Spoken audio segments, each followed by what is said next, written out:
I have come here to chew bubblegum and kick ass. And I'm all out of bubblegum.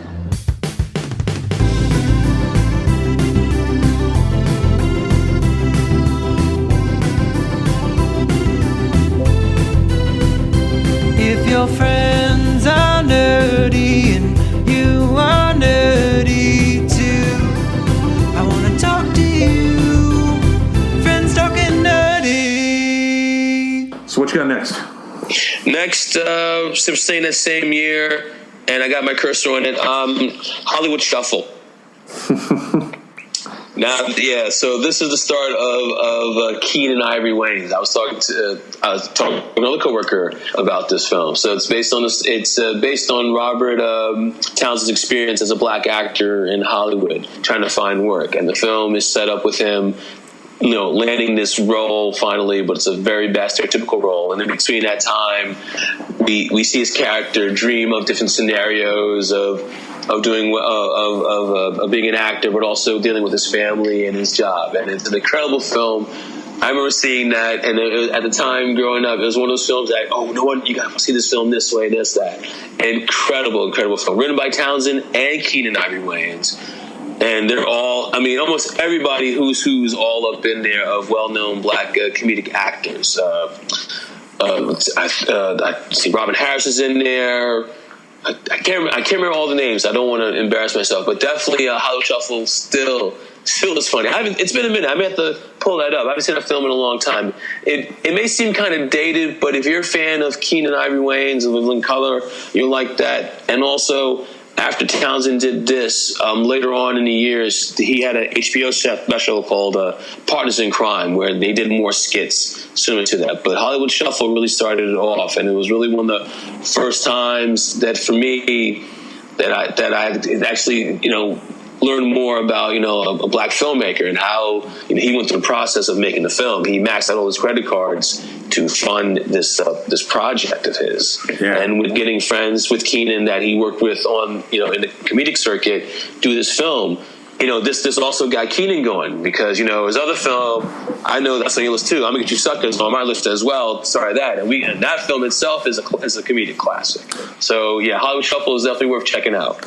Yeah, I'm Gonna Get You Sucker is definitely on my list too, and just how they were able to capture the mood and feel of 70s blaxploitation films like Shaft while making you laugh your ass off too. It wasn't tongue in cheek like the Naked Gun movies, but it was still funny as hell. Yeah, definitely. All right, my next one from '87, a Paul Verhoeven film called RoboCop. Yep. Now I saw this in the theater. That film still scares me, man. Towards the end, when that dude came out, when dude gets drenched in that acid, man, that scares me. Yeah, Paul Verhoeven is not one for subtlety. He also did a film that I loathe, Starship Troopers, that he's just... Verhoeven loves to go to the extreme when it comes to action and violence.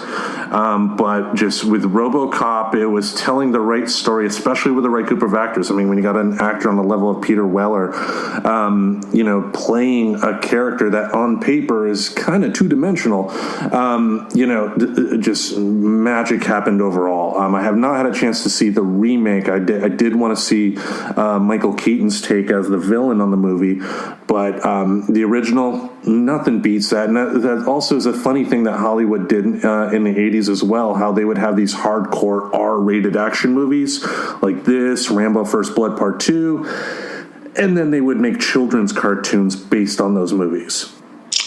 All about the money, man. All about the money. Oh, and RoboCop. RoboCop made a special appearance at a WCW event helping Sting out, even though he couldn't do anything because of the suit. Oh, wow. I don't remember that. I got to look that up. It's definitely on the WWE network, but it's funny hearing Jim Ross. If you've been a wrestling fan long enough, when Jim Ross is truly passionate about something and when he's phoning it in. And when you hear him, that's RoboCop coming to the ring. Just trying to make, as a saying they say in the wrestling business, they were trying to make chicken salad out of chicken shit, and they failed horribly. Yeah, hyping it up. Yep. All right, what you got next? Next one from that same year, I'm going to go back to a war movie, and if we're going to talk about Platoon, we got to talk about Full Metal Jacket. So, Stanley Kubrick's hubris, as I always say it, to that another Vietnam War movie that I kind of like too, really blew my mind. After the way the film is broken down to acts, it's really rough. The whole part of the Paris Island training. Private Joker, and of course Golden Pile, just the way that Lee Army just goes through and just degrades all of these Marines in pure horror, and the way that you're just like, it cannot end well. And then that after the island, they're in Nam dealing with the Tet Offensive, in Da Nang. Dealing with that. That's just incredible stuff, man. Great film. It's kind of weird that he shot that all in England. That was all shot in England. Yeah, I got to admit, I'm not a huge Kubrick fan. I definitely feel he deserves his place in film history, but his films never really struck a chord with me. However, R. Lee Ermey, at the beginning of that movie, my God, was he vicious. Just that performance alone made that movie for me. And Vincent D'Onofrio, of course, I love the fact that news came out today that he'll be back as a Kingpin for season 3 of Daredevil on Netflix. But it's great seeing amazing actors that early in their career, and it's great. Like R. Lee Ermey at the time was supposed to be just a technical advisor, but I'm sure you know this. He made a 15-minute tape that he gave to Stanley Kubrick of a 15-minute long, uninterrupted, he did not repeat himself performance insulting people. At the gates of Buckingham Palace, I believe, he was yelling at one of the guards that usually stands out there, and that's what won him that role. Yeah. He's great at all that stuff. He's also in He's also in Apocalypse Now too as one of the helicopter pilots. So he's been in a couple of Vietnam films as an advisor. All right, so my next one, another one from 1987, a Brian De Palma film, The Untouchables, the film that won Sean Connery his first and I believe his only Oscar. Yes, you're correct about that. Incredible film. David Mamet wrote that screenplay. Incredible. I remember seeing that theaters and then going to sleepaway camp, and then one kid had the score, which is by Enrico Morricone, which is incredible. Really good score. Great film. Still stands out though. It does stand up, but I think it's kind of one of those films that don't have as much of a public conscience as it should. Because, as far as action movies go, maybe it's because Kevin Costner ended up becoming a mediocre actor later in his career, but that's one that people don't really talk about that they should. I mean, if you have not seen The Untouchables, everything about that movie is amazing. You gotta watch that movie. Oh yeah, well, you know what? I get your point about that, but you can the one thing about acting now, actings in movies, you can always see the really good performances. So, I mean, don't hold that against Costner. I mean, he actually had a renaissance. He's doing better now. Actors kind of go through that phases where they get started to do well and. They don't do some well and they come back in. Everyone can't. They all can't be greats. But I do agree with you. Like for this film, this is a good film with him. Him and Connery are well together. Andy Garcia, De Niro as Capone. It's a really good film. Really, it really is one of the best films of that year. And there's actually a nice little Easter egg in there. John Barrowman, who plays Captain Jack in the Doctor Who series and on Torchwood.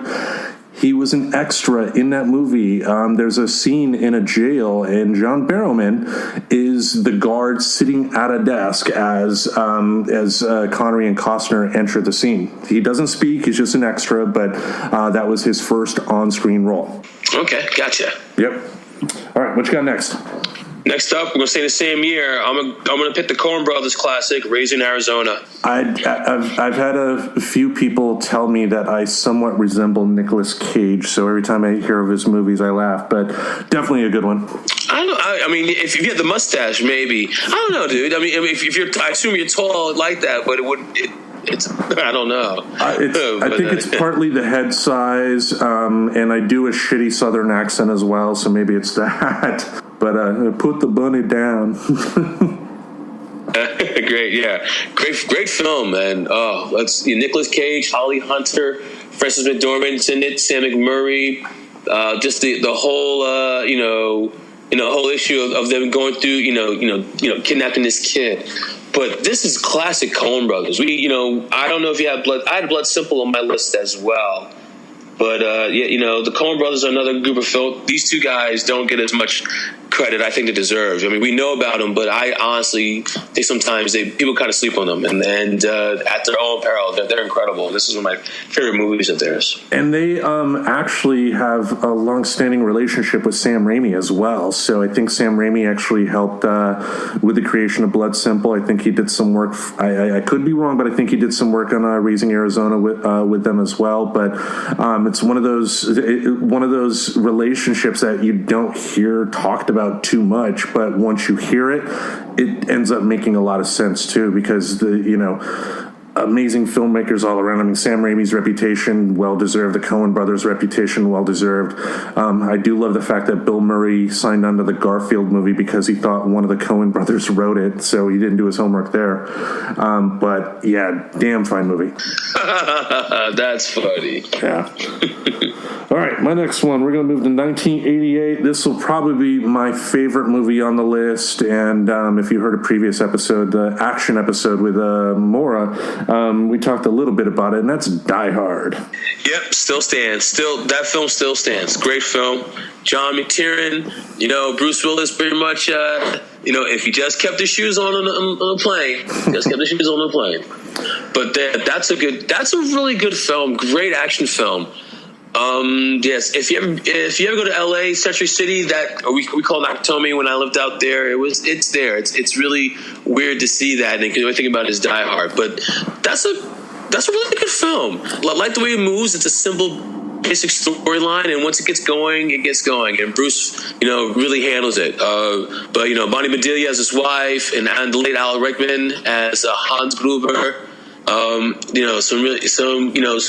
really good performances in that film. Reginald Bell Johnson. I mean, even though most people know him from Family Matters, I think as an actor, he exudes this trust that when he plays a cop, you want every single policeman in the United States to be a cop like Reginald Vell Johnson as he plays it, either in the movies or on TV. His performance in that movie is not, in my opinion, as appreciated as it should be. You are correct. Yeah, that's a really good thing about supporting actors. It comes together. You can't really believe John's going to get help unless Al is there with him. Yeah. And the fact Al is wisecracking about it, but it's good. It kind of when I saw Die Hard 2, I was like, boy, I wish Al had. I wish Al had more stuff in that film. It felt kind of bad. He was only in it for a couple of scenes, at a desk in LA. But yeah, that Die Hard movie is a good call, man. That's definitely on my list. Incredible film. And the funny thing about that too, most people aren't necessarily aware that Die Hard is actually based on a book called Nothing Lasts Forever by Roderick Thorpe, and that book is actually a sequel to a book that he wrote called The Detective.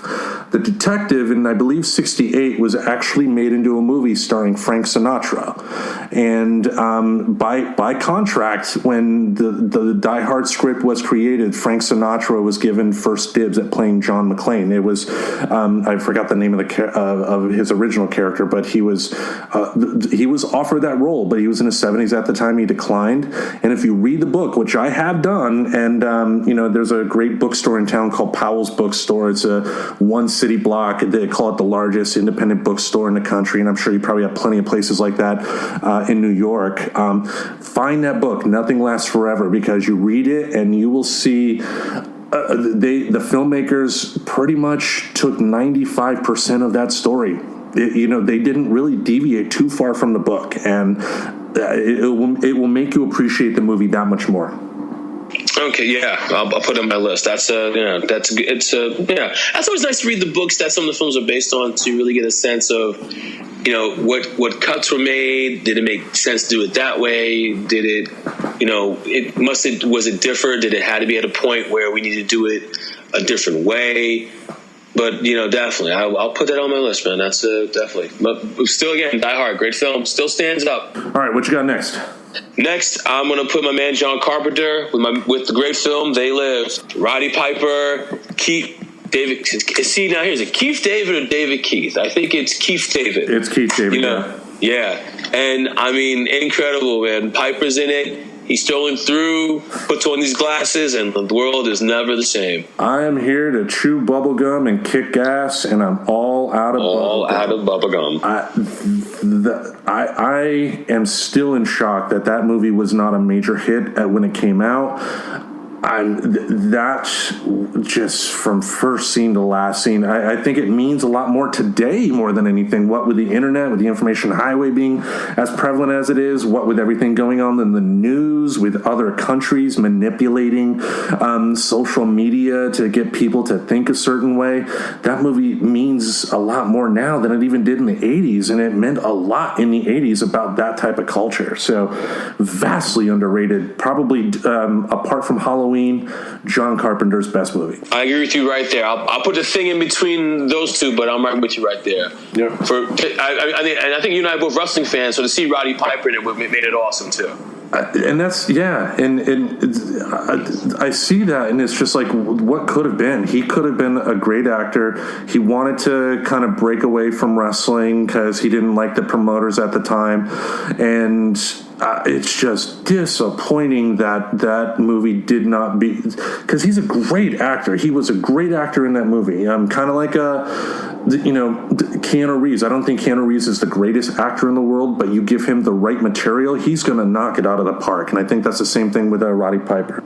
Yeah. Like I said, just presence to be that good of a heel or bad guy in WWF and still have a huge fan base. That takes skill, because he's a bad guy, but you always rooted for Roddy. And the fact that he could do something as a bad guy as vicious as smashing the coconut over Jimmy Snuka's head, to WrestleMania 5, where he takes where he rips off Brother Love's Killed and sprays Morton Downey Jr. with the fire extinguisher. Just the things that he did throughout his career. He was 20, 30 years too soon. If Roddy Piper, as he was, debuted today, he would be the next John Cena. He'd be better than John Cena. The man was a legend. True charisma. Yep. All right, next up on my list from 1988. A little movie called Who Framed Roger Rabbit. It's a film that would never get made today,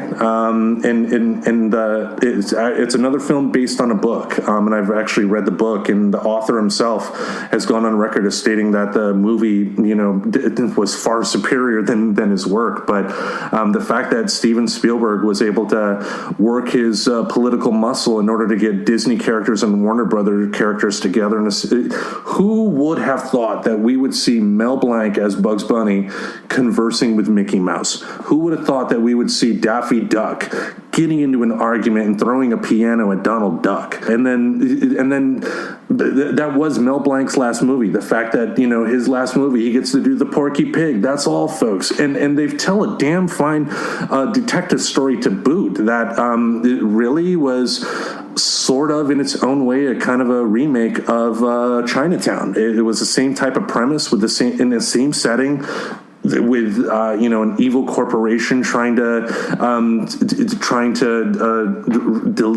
delete a certain company so they can make a profit. In this case, they wanted to remove the electric rail so they can build a highway to make people buy more cars. I mean, that just a damn fine movie from start to finish. Oh yeah. That's when you said that, I was like, yeah, the fact you can get all those characters together for that, and even the story. We said that, I was like, Chinatown. Yeah, that does make sense. When was the last time you saw that?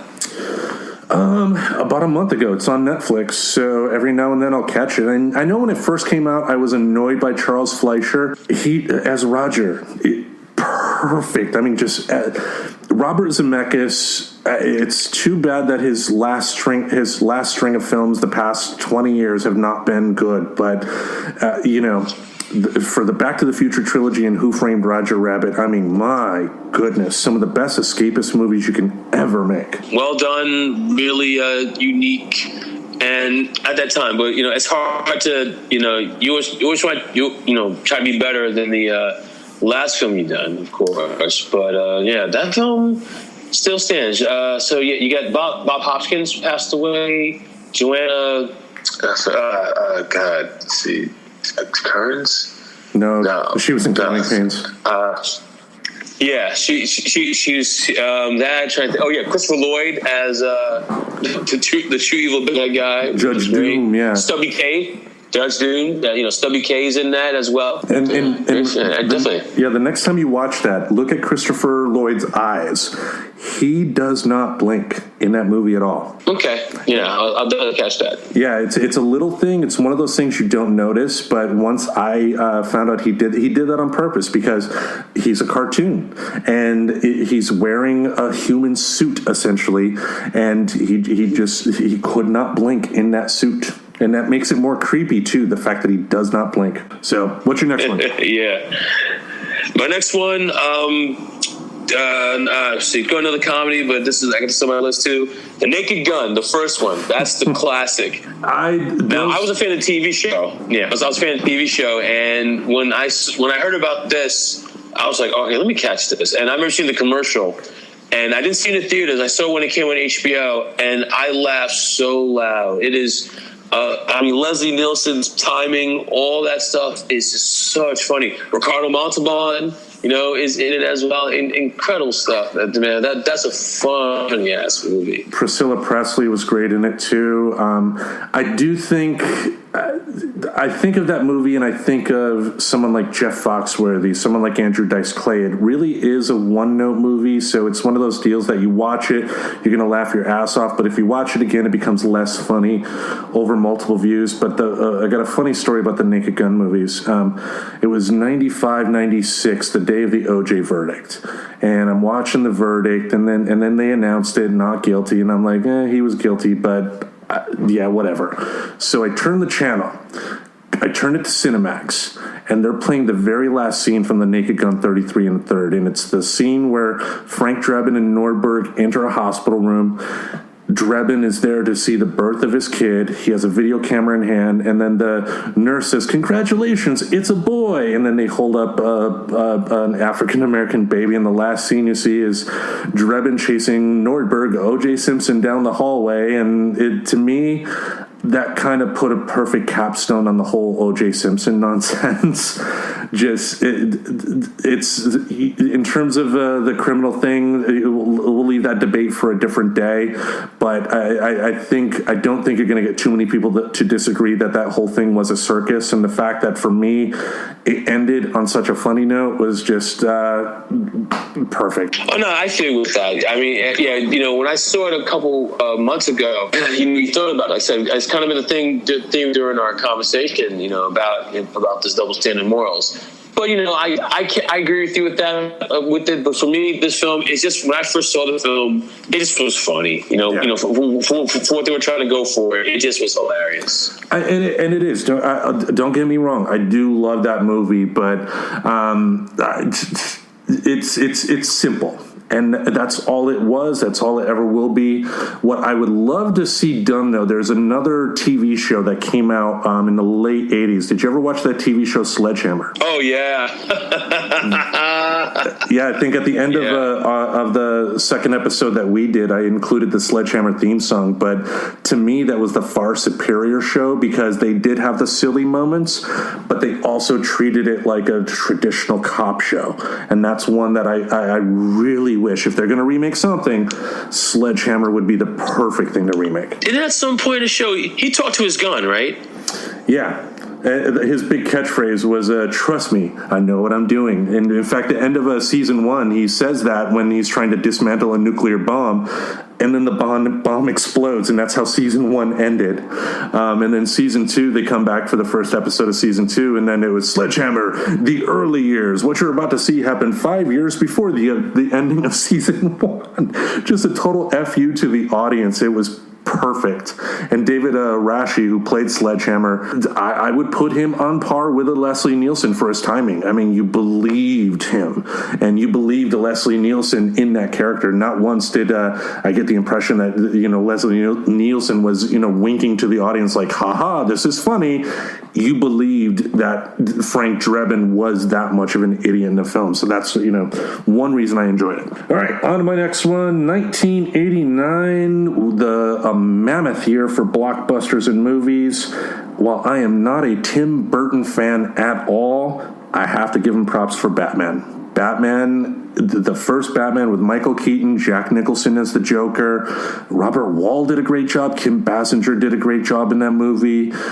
Just everything about that movie, apart from the set design, was everybody brought their A game. And Jack Palance was in the movie. I mean, goodness me, just the level of talent involved.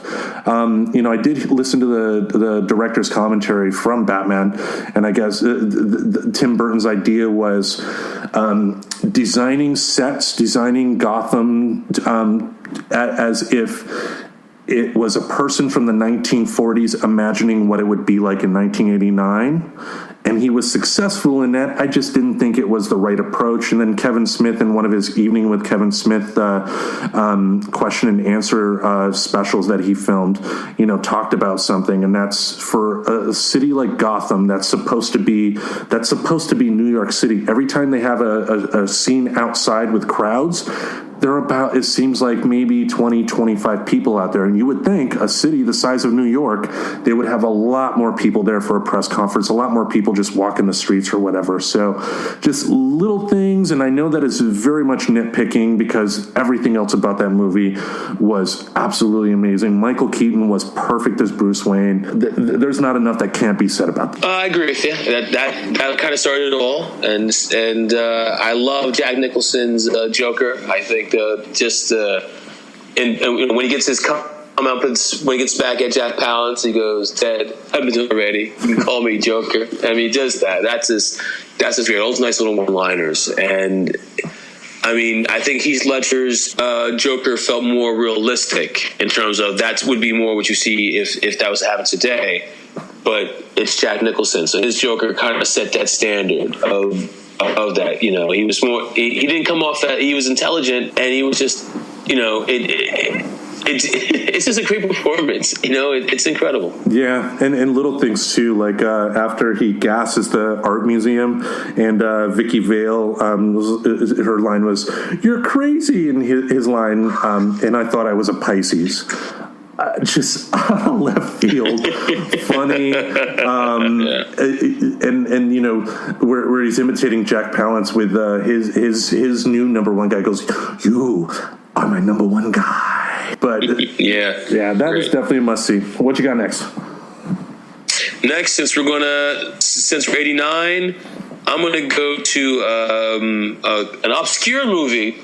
But a good one. It's called The January Man. Kevin Kline plays a he's a fireman, but he's asked to solve these unusual murders in the city. Alan Rickman's in this movie. Mary Elizabeth Antonio is in this movie. So is Danny Aiello. I believe Susan Sarandon. It's a weird film. It came, it's one of those films that kind of went under the radar. But he's hired because of his expertise, and he starts to figure out the pattern that this killer is doing, and it turns out to be an interesting turn at the end. So that's just a little obscure film for you guys to check out, The January Man. Nice. Haven't heard of that one. Definitely check that one out. Next one on my list, the only James Bond movie on the list, one from 1989. I mentioned it in a previous podcast again, and a rather underrated film with Timothy Dalton, License to Kill. I liked it. I kind of liked it because it really talked about how tight him and Felix were. I think that was Eon Productions' first attempt at kind of bringing Bond back to the character that he was in the books, because Bond in the books could be quite vicious. I think being released in 89 with all of the movies that came out that year, the fact that Eon Productions, for the movies in the 80s, the budgets for those movies would go down for each subsequent one, and so they had some questionable casting, like Priscilla Barnes, whose only noteworthy role up to that point was in Three's Company. She played Felix Leiter's wife, who was murdered in the movie, and for folks that want to know, she was ultimately in Mallrats a few years later. She was the woman with a third nipple that turned out to be licorice. But it was definitely Eon's first attempt at bringing Bond to where they have him now. It didn't necessarily work, but Timothy Dalton as an actor, highly underrated. It's one of those deals that makes you feel sad, because he could have done so much more with Bond than what he did. I agree. I think if they had given him a shot to do another movie, but I liked him in Living Daylights, but License to Kill wasn't bad. One of my favorite sequences is when they discover how the cocaine's being shipped in. Oh, you got Benicio del Toro is in that movie. He plays one of the bad guys. Oh, Robert Davi, underrated character. Robert Davi. It's a good Bond movie. I do agree with you. I think Dalton should have got a little more of a shot to try to do it. That is one that does need to be seen. If only as a what could have been type of deal. I mean, there are definitely better Bond movies out there.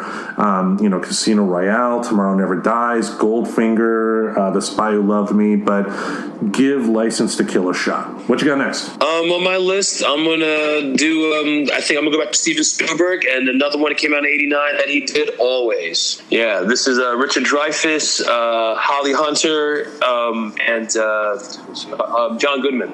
So the story basically is Richard Dreyfuss and John Goodman are friends. They're pilots that put out fires, and Dreyfuss's character is in love with Holly Hunter's character.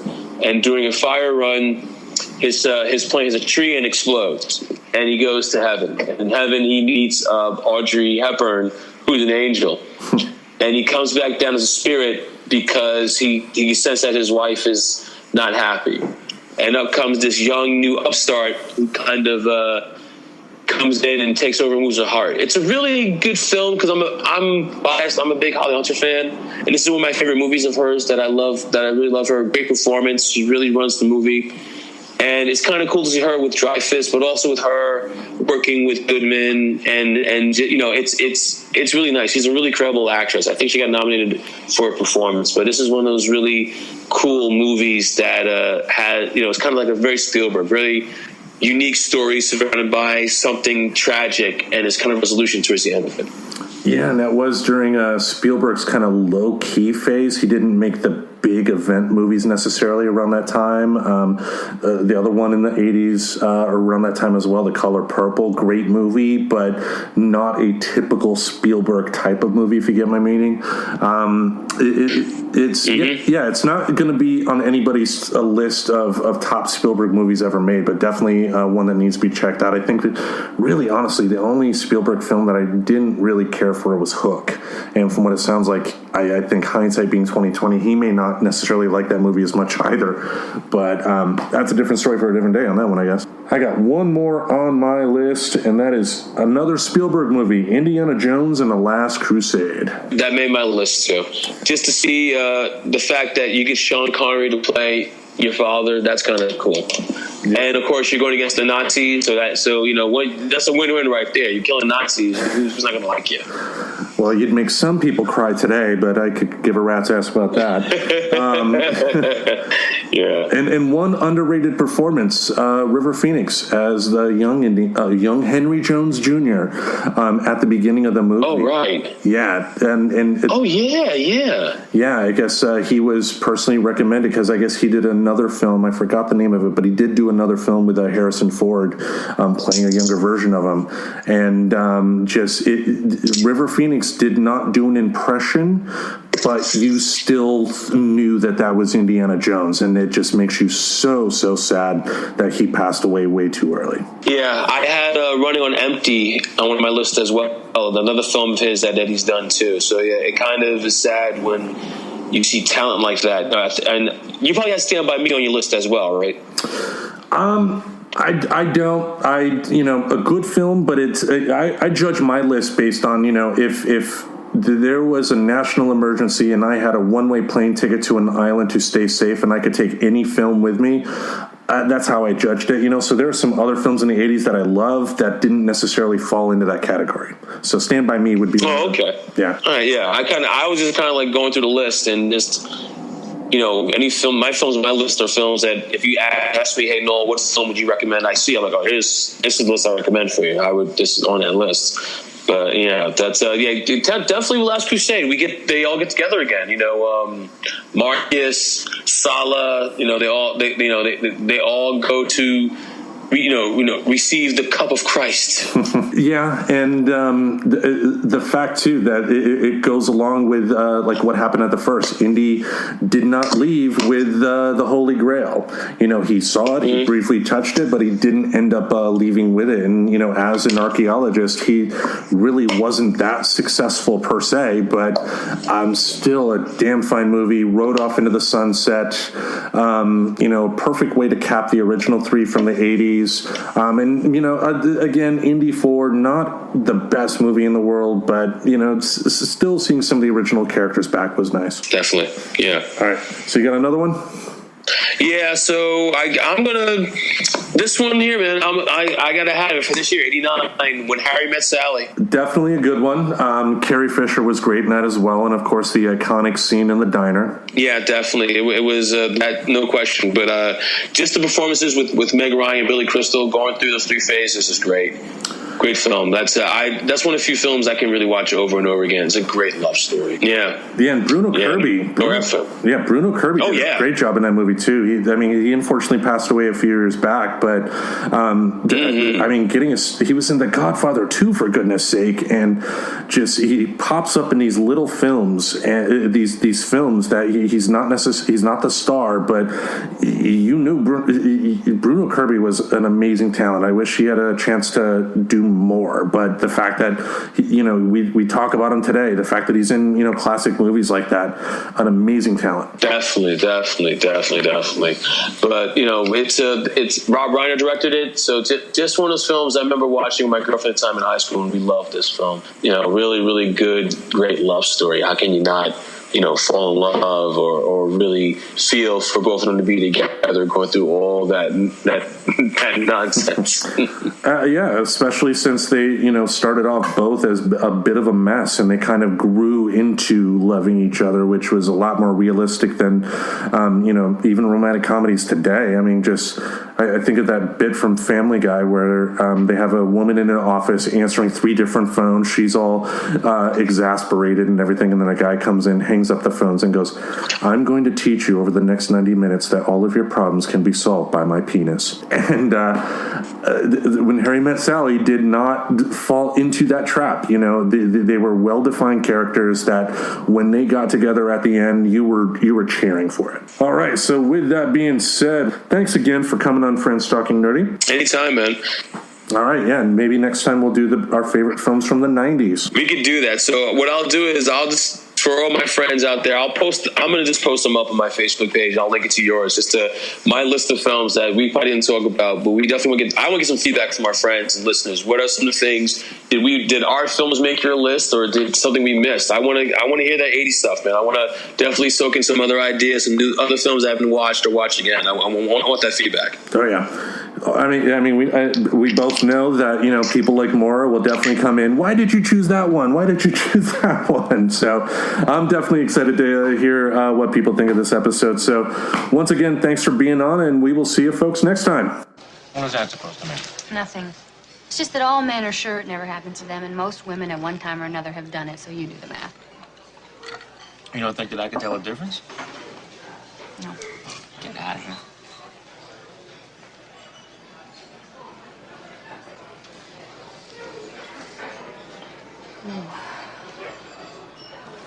Oh. Ooh. Are you okay? Oh.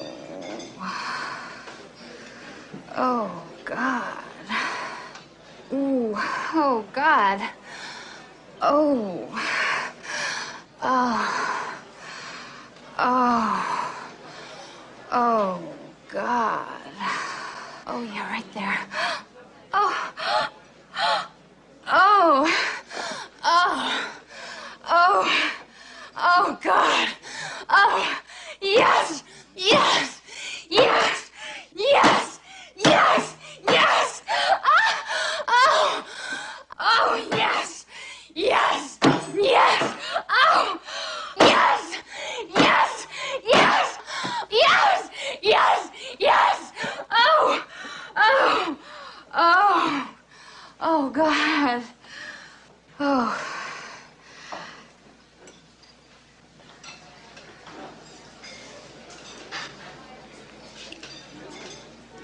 I'll have what she's having.